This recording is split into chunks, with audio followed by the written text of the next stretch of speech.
Earlier on in the show, we had an exclusive performance of that pretty rare genre, Scottish synth funk, thanks to one of its 80s pioneers, Jessie Ray. We did, but we couldn't let Jessie leave without sitting down for a wee chat as he celebrates 30 years since the release of his iconic album, The Thistle. And we needed to ask him about that outfit as well. Yep. Well, we're joined now by Jessie Ray, whose track Inside Out was a mega hit for the band Odyssey. Thank you so much for joining us in the studio. It's a pleasure, Jennifer. Now, first of all, I have to ask about your outfit. It's quite an iconic look. It's something you've had over the years, but how did it all come together? Piece by piece, really. I mean, I always wore the kilt, but it never had credibility in the music industry at all. But when I was working with the Funksters in Dayton, Ohio, making the album with Roger Troutman from Zap, what I found was that they didn't bother about the kilt anymore. They were too obsessed with the helmet, they forgot I was wearing a kilt. Yeah.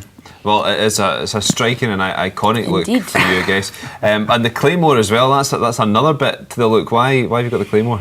The Claymore, really, it's just been part of... I actually use it as a mic stand, as you know.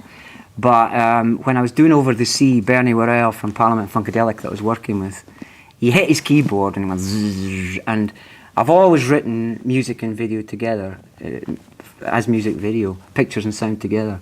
So when I heard it, I thought, you know, that's like a claymore flying through the air.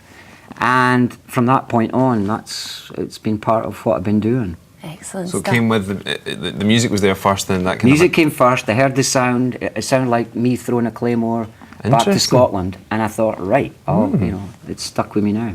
Fantastic stuff. Now we've got your re-release of your famous album, The Thistle. If people haven't already heard it, what kind of style of music do you Scots funk.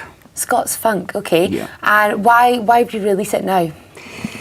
Well, actually, there was a Welsh lad called David Turner, and he said to me, he'd been a fan of mine for years, and he said, well, you know, nobody knows about your stuff over here at all. You know, can I put it out? And I said, certainly, put it out. Ah, cool. So it's as simple as that. Simple, and it just happens to be 30 years since I did the Over the Sea. I see. So it all coincided with this. Perfectly, yeah. Nice timing indeed. Yeah.